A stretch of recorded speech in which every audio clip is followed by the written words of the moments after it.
19वां बाब। गम का गीत। अब तू इस्राएल के उमरा पर नोहा कर और कह, तेरी माँ कौन थी? एक शेरनी जो शेरों के दरमियान लेटी थी, और जवान शेरों के दरमियान उसने अपने बच्चों को पाला।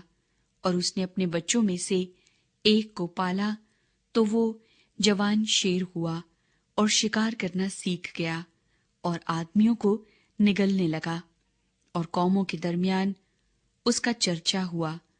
तो वो उनके गड्ढे में पकड़ा गया, और वो उसे जंजीरों से जकड़कर जमीने मिस्र में लाए। और जब शेरनी ने देखा कि उसने बेफायदा इंतजार किया और उसकी उम्मीद जाती रही, तो उसने अपने बच्चों में से दूसरे को लिया और उसे पालकर जवान शेर किया।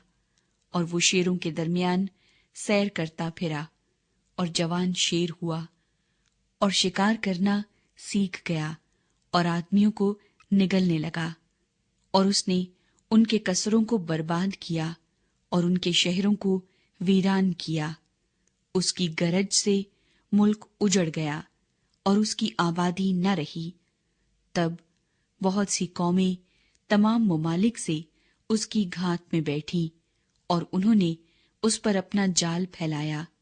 वो उनके गड्ढे में पकड़ा गया, और उन्होंने उसे जंजीरों से जकड़कर पिंजरे में डाला और शाही बाबिल के पास ले आए। उन्होंने उसे किले में बंद किया, ताकि उसकी आवाज इस्राएल के पहाड़ों पर फिर सुनी न जाए। तेरी माँ उस ताक से मुशाबे थी जो तेरी मानंद पानी के किनारे लगाई गई। वो पानी की फरावानी के बाइस बारवर और शाखदार हुई, और उसकी शाखें ऐसी मजबूत हो गईं कि बादशाहों के असा उनसे बनाए गए, और घनी शाखों में उसका तना बुलंद हुआ, और वो अपनी घनी शाखों समेत ऊंची दिखाई देती थी। लेकिन वो गजब से उखाड़कर जमीन पर गिराई गई, और पूर्वी हवा ने उसका फल खुश्क कर डाला, और उसकी मजबूत डालियां तोड़ी गईं और सूख गईं और आग से भस्म हुई।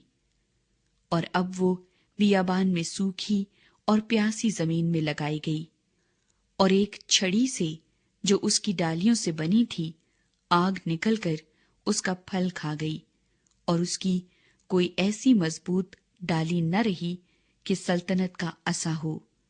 ये नोहा है और नोहे के लिए रहेगा।